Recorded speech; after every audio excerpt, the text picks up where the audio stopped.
우리 사순절을 살아가고 있습니다. 주어진 삶을 살아가는 것이라면 누구나 할 수 있습니다. 그러나 사명을 품은 자들, 사명을 그 마음과 가슴에 품은 자들은 다른 사람들과는 다릅니다. 그저 삶을, 생을 선물 받았으니 그 삶을 그냥 살아가는 것이 아니라 주신 사명에 따라 살아내게 됩니다. 있는 그대로, 그저 내 세상에 말하는 그대로 쫓아가는 것이 아니라 하나님이 내 안에 주신 그 사명을 기억하며 그 사명을 붙들고 사명을 따라 살아가게 되는 것입니다.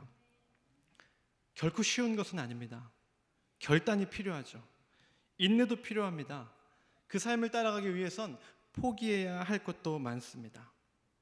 그러나 그 삶의 마지막까지 결단하고 인내하고 포기하지 아니하고 하나님 내 안에 부어주신 그 사명을 품고 붙잡고 달려가는 자들은 그저 세상을 생긴 모습 그대로 살아가는 자들은 결코 얻을 수 없는 30배, 60배, 100배의 열매를 얻게 됩니다. 이 사순절이 온전히 예수님과 함께 동행하는 사순절이 되기 원합니다. 그러면서 우리 이 시간 다시 한번 우리 결단하기 원하는데요. 저를 따라 이렇게 결단하겠습니다. 주님 마음 품고 살아가겠습니다. 한 번 더 결단합니다. 주님 마음 품고 살아가겠습니다.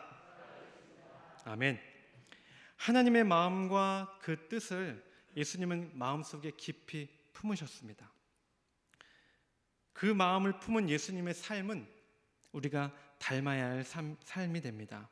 그 예수님께서 그 두 손을 가지고 하나님의 마음을 온전히 품으셨을 때 예수님이 그 두 손으로 무엇을 행하셨는지를 우리가 하나하나 살펴보며 동일하게 하나님의 뜻을 따라 예수님을 닮아 두 손을 갖고 창조된 우리가 이 귀한 두 손으로 무엇을 해야 하는지를 말씀을 통해 나누도록 하겠습니다. 첫 번째로 예수님의 손, 그 손은 어떤 손이었느냐? 부드러운 손이었습니다. 어린 자녀에게 부드러운 어머니의 손은 붙잡을 때마다 기분이 좋아지고 또 위로가 되는 손입니다. 어머니의 손이 자녀에게 닿으면 어떻습니까? 두려움 가운데 있던 자녀에게 떨림이 사라지게 됩니다. 어머니의 손이 닿으면 아프던 곳도 왠지 낫는 듯한 그런 마음이 듭니다. 저희 집은 지금도 채린이가 배 아프다고 이렇게 배가 아플 때마다 엄마 무릎에 누우면서 옷을 이렇게 배까지 여기까지 훌렁 깝니다. 까고 엄마한테 이제 만져달라고 벌렁 누워요. 그럼 이제 이혜진 사모가 노래를 부르면서 배를 쓰다듬어 주거든요. 가사를 다 아시는지 모르겠습니다.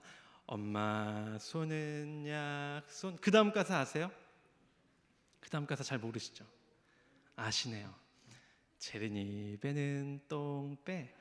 그 노래를 불러주더라고요. 전 아내를 통해서 뒷가사는 처음 알았습니다. 그렇게 이렇게 체린이 배를 쓰다듬어 주다 보면 처음에는 분명 칭얼대면서 엄마한테 왔는데 어느새 이내 편안해진 체린이의 모습을 보게 됩니다. 예수님의 손이 그랬습니다. 어떨 때는 마치 부드러운 어머니의 손처럼 위로와 치유가 있는 손이었습니다.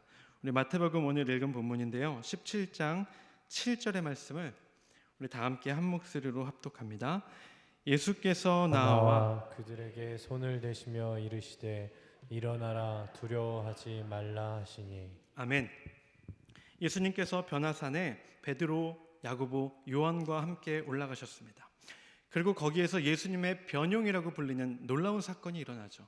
예수님의 얼굴이 해같이 빛나게 변합니다. 그리고 그때 옆에 환상이 보여지면서 모세와 엘리야가 옆에서 나타나게 됩니다.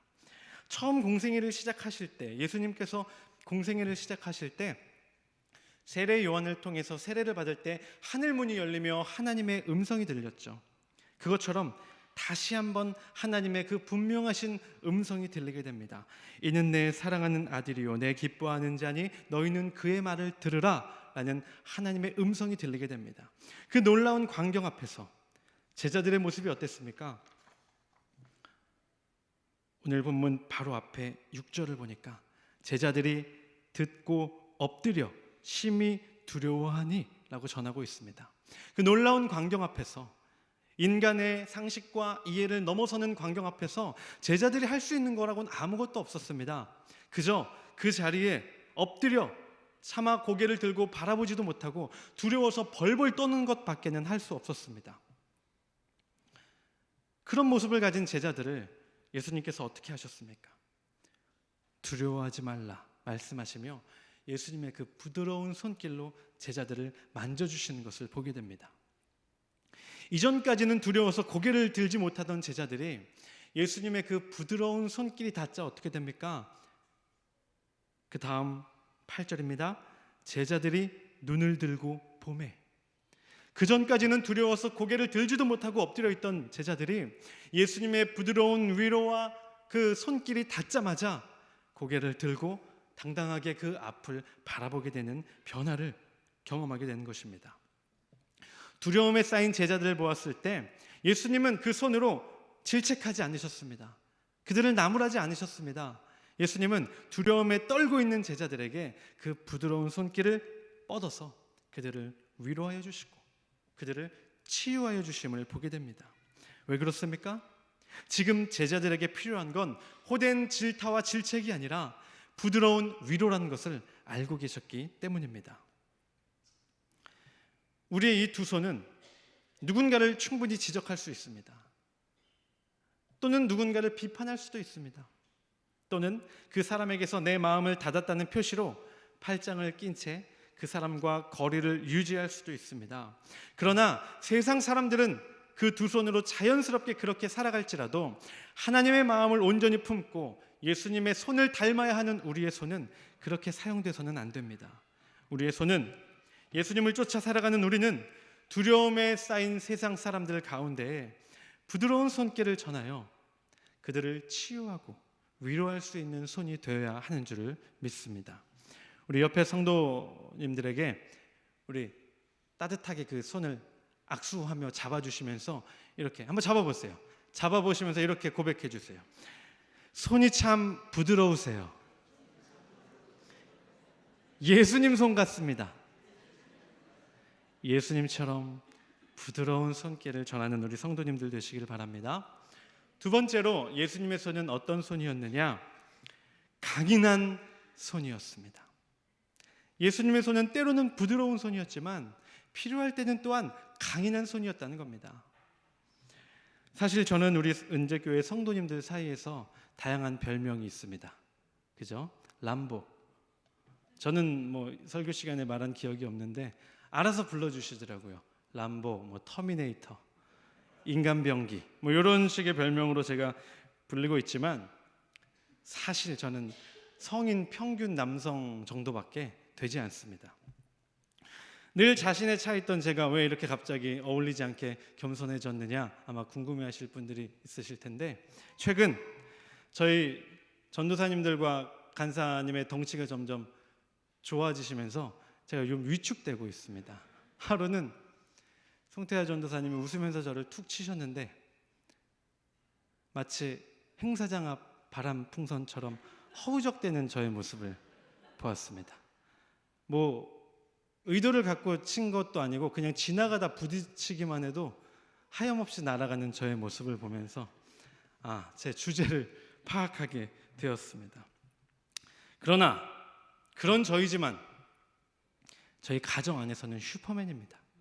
형겸이와 채린이가 낑낑대며 들지 못하는 짐을 한 손으로 제가 번쩍 드는 순간 아이들의 눈이 동그래집니다. 아빠는 왜 이렇게 힘이 세? 이렇게 아이들 물어보고요. 아내가 요리를 하다가 이제는 시간이 많이 흘러 어느새 유리병과 혼연일체가 된 것 같은 병뚜껑, 꽉 닫힌 병뚜껑을 들고 저에게 애원하듯 찾아오면 힘도 하나도 안 줍니다. 힘이 워낙 세서. 그냥 두 손가락으로 잡고 살짝 돌리면 뽕 아름다운 소리와 함께 병뚜껑이 놀랍게 열립니다.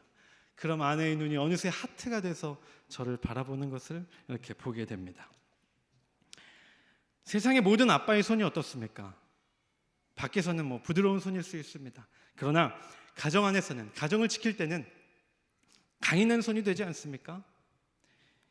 예수님의 손이 때로는 그런 강인한 손이었습니다. 우리 마태복음 14장 31절의 말씀을 우리 함께 펴보겠습니다. 마태복음 14장 31절의 말씀을 우리 다 함께 읽어보겠습니다. 예수께서 즉시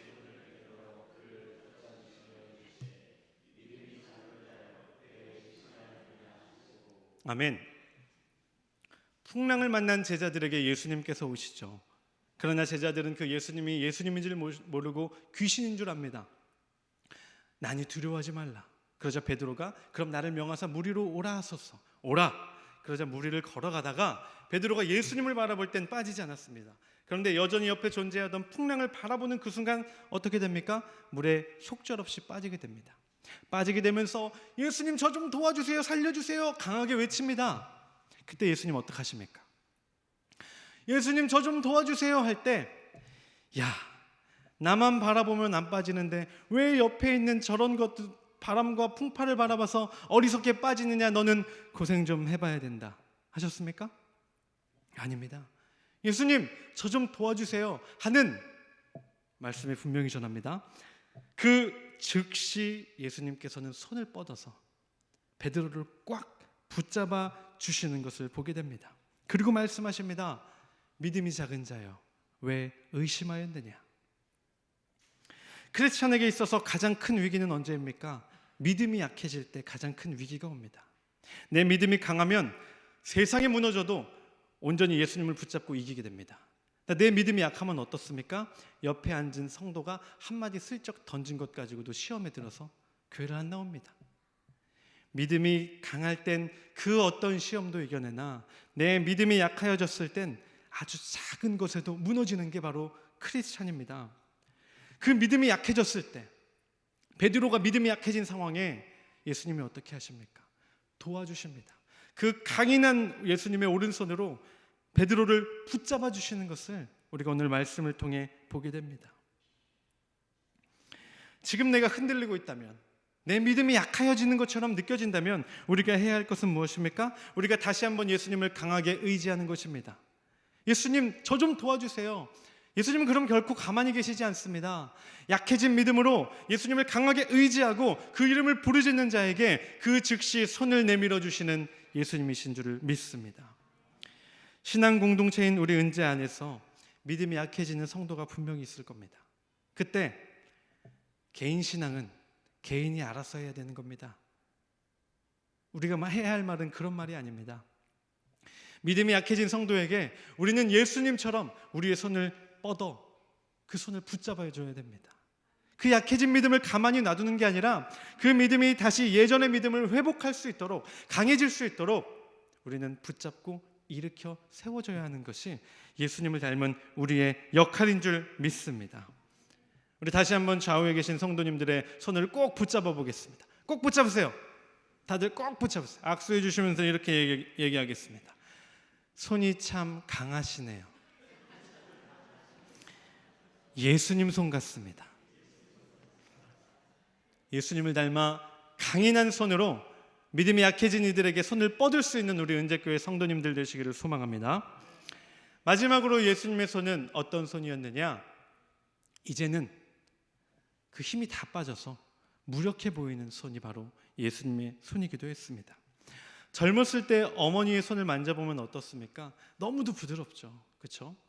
아버지의 손을 붙잡으면 어떻습니까? 세상 뭐든지 들고 움켜쥘 수 있을 것처럼 강인하게 느껴지는 것이 바로 아버지의 손입니다. 그런데 시간이 지나면 어떻습니까? 시간이 지나고 또 지나서 엄마, 아빠가 어머니, 아버지가 되고 어느새 할아버지, 할머니가 되면 어떻습니까? 더 이상 어머니의 손은 예전처럼 부드럽지 않습니다. 아버지의 손을 잡아도 예전의 강인함은 느껴지지 않습니다. 팽팽하던 어머니의 손에는 주름이 가득해지고요. 손아귀 힘이 강인하던 아버지의 손은 어느새 힘이 빠진 할아버지가 되었구나 느끼게 됩니다. 어머니를 한 번씩 저희 어머니를 찾아뵈면서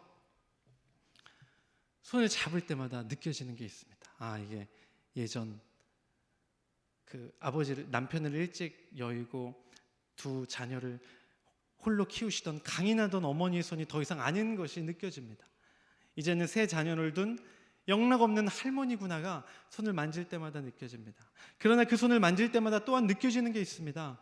예전의 힘과 예전의 부드러움은 없지만 왜 이 손이 이렇게 힘이 빠졌느냐가 분명하게 느껴집니다. 두 자녀를 향한 희생과 사랑과 헌신이 얼마나 많았는지 손을 잡을 때마다 느껴집니다.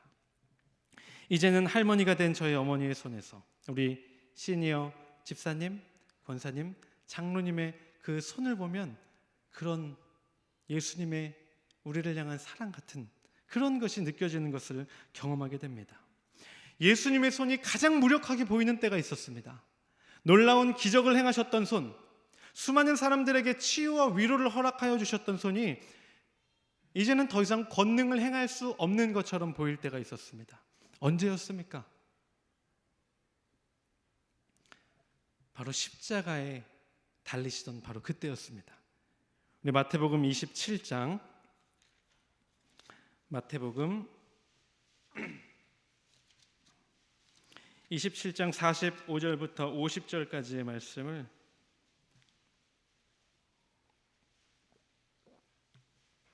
다 함께 한 목소리로 합독하겠습니다. 제 6시로부터 온 땅에 어둠이 임하여 제 9시까지 계속되더니 제 9시쯤에 예수께서 크게 소리질러 이르시되 엘리 엘리 라마 사박다니 하시니 이는 곧 나의 예수 하나님 나의 하나님 어찌하여 나를 버리셨나이까 하는 뜻이라. 거기 섰던 자 중 어떤 이들이 듣고 이르되 이 사람이 엘리야를 부른다 하고 그 중에 한 사람이 곧 달려가서 해면을 가져다가 신 포도주에 적시어 갈대에 꿰어 마시게 하거늘 그 남은 사람들이 이르되 가만두라 엘리야가 와서 그를 구원하나 보자 하더라. 예수께서 다시 크게 소리 지르시고 영혼이 떠나시니라. 아멘. 이 사건 가운데에는 우리가 익히 알던 예수님 당시에 수많은 사람들이 보던 기적이라고는 눈꼽만큼도 찾아볼 수 없는 그런 장면이었습니다. 지금까지 수많은 사람들을 위로하셨던 손이었고 수많은 사람들에게 기적을 행하셨던 놀라운 권능의 손이었는데 지금 이 순간만큼은 그 어떤 권능도 행하실 수 없는 것처럼 보이는 이제는 힘이 다 빠진 무기력해 보이는 손이었습니다. 그런데 어떻습니까? 예수님께서 보여주신 가장 놀라운 기적은 바로 이 장면에서 우리에게 보여진다라는 것입니다. 우리의 영혼이 구원받아 하나님의 자녀가 되는 놀라운 기적, 그것은 주변 모든 사람들의 눈이 휘둥그레지는 그 보여지는 기적 속에서 일어난 것이 아니라는 겁니다. 죄의 종, 어둠의 자녀일 수밖에 없었던 우리가 하나님의 자녀가 되고 예수님의 제자가 되어 영혼의 구원을 받는 놀라운 기적, 이 기적은 언제 일어납니까? 예수님께서 그저 아무런 힘 없이 십자가에 그 두 손이 못 박히던 그때에 일어났다라는 것입니다. 십자가에 달린 손은 수많은 사람들이 포기하고 또는 조롱하듯 이제는 패배해버린 무능력한 손이 아닙니다. 십자가에 달린 예수님의 그 두 손은 희생과 섬김과 헌신과 사랑을 통하여 나 그리고 온 인류를 죄에서 구원하신 예수님의 가장 큰 기적이 일어나는 사건이었습니다. 젊은 시절 부드럽고 강인했던 그 손이 어느 순간 더 이상 부드럽지도 않고 더 이상 강인하지도 않다는 것이 느껴지는 때가 아마 있으실 것 같습니다. 그러나 이제는 보잘것없이 보여지는 나의 손일지라도 내 손은 여전히 예수님의 손을 닮아 있음을 기억하시기 바랍니다. 무기력해 보이던 그 두 손으로 수많은 사람들의 영혼을 구원하셨던 예수님처럼 내 두 손은 여전히 예수님을 닮아 희생과 헌신과 사랑으로 하나님의 일을 행할 수 있는 줄을 믿습니다. 우리 마지막으로 악수 한번 해볼까요? 꼭 붙잡아 볼까요? 마지막입니다. 더 이상 잡으실 일 없습니다. 저를 따라 하시겠습니다. 이 손으로 마지막까지 하나님의 일을 하시기 바랍니다. 아멘.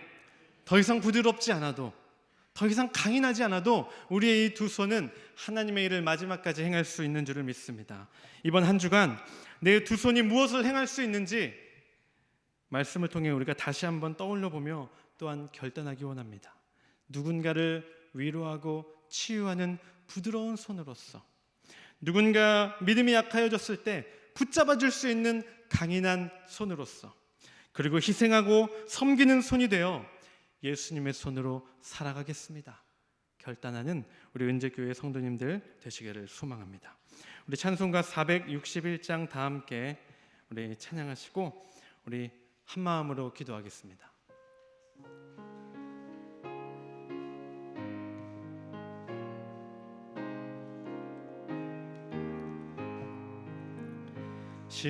십자가를 질 수 있나 주가 물어보실 때 죽기까지 따르오리 성도 대답하였다.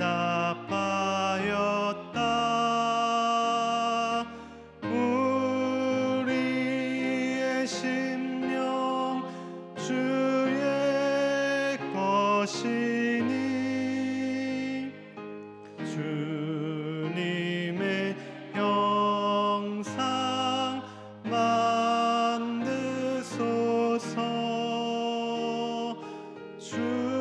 주인도 따라 살아갈 동안 사랑과 충성 늘 바치오리다. 너는 기억하고 있나 구원받은 강도들 그가 회개하였을 때 낙원 허락받았다.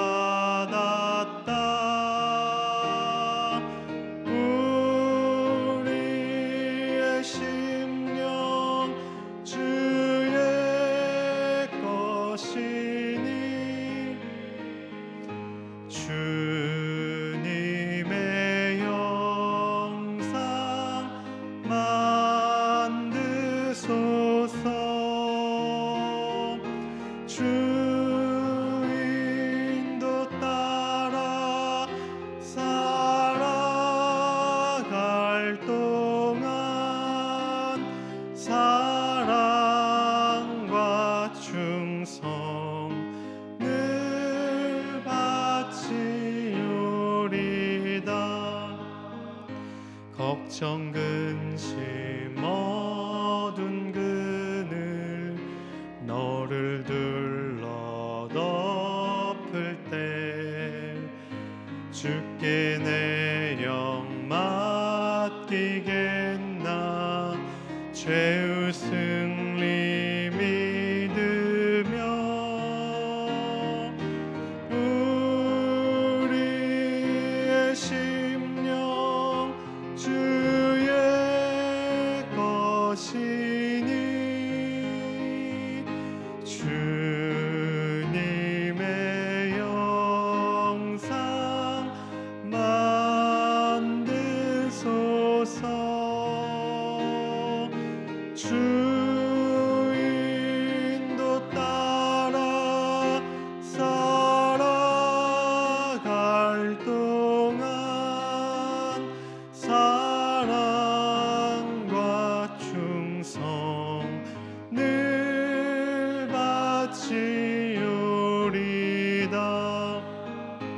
이런 일 다 할 수 있나 주가 물어보실 때 용감한 자 바울처럼 선뜻 대답하리라.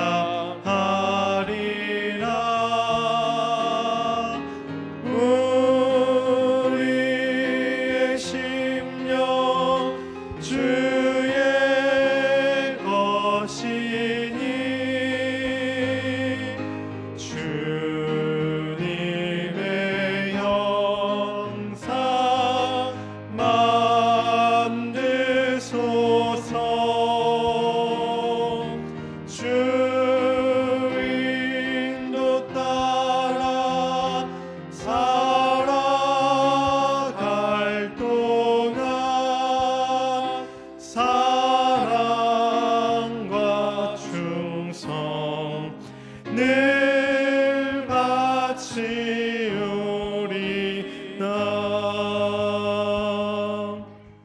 우리 이 시간 말씀을 기억하며 한 마음으로 기도하기 원합니다. 예수님을 닮은 우리가 예수님을 따라 걸어가는 이 사순절 동안 주님과 온전히 동행하며 주님의 손으로 쓰임받게 하여 주시옵소서. 위로를 전하는 손이 되게 하여 주시옵소서.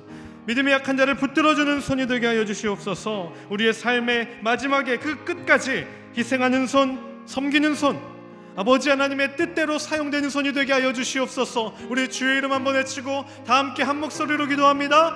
주여! 아버지 하나님 감사합니다. 우리에게 아버지 하나님의 마음과 뜻을 허락하여 주셔서 하나님의 마음을, 하나님의 뜻을 내 안에 품게 하여 주시니 감사합니다.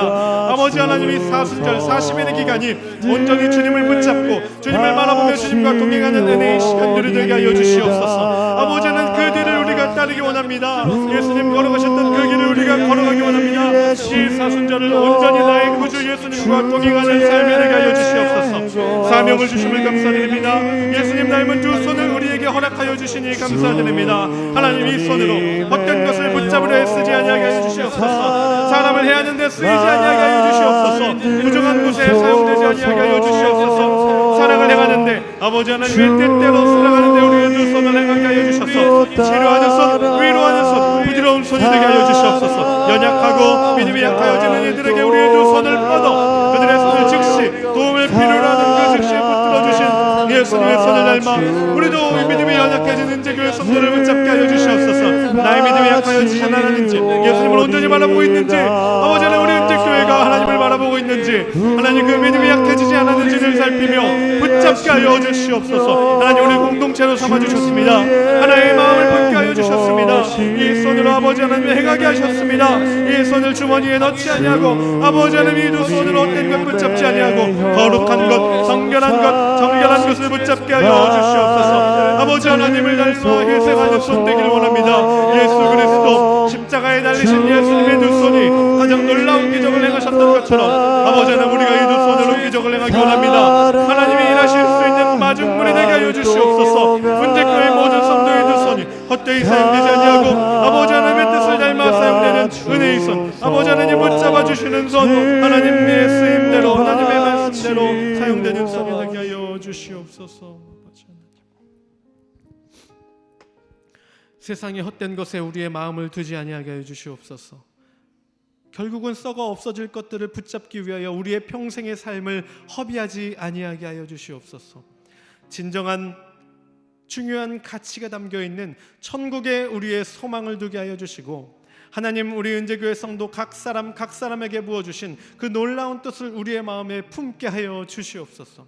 주님께서 그 두 손을 허투른 곳에 결코 사용하지 않으신 것처럼 하나님 우리도 이 두 손으로 헛된 것 붙잡으려 하지 아니하고 예수님 쓰임받은 그대로 우리도 사용하게 하여 주시옵소서. 치료와 위로를 건네주는 부드러운 손 되게 하여 주시옵소서. 연약하여진 이들의 믿음을 붙잡아 줄 수 있는 강인한 손 되게 하여 주시옵소서. 우리의 삶의 마지막까지 하나님 희생하고 섬기는 예수님 닮은 손으로 살아가게 하여 주시옵소서.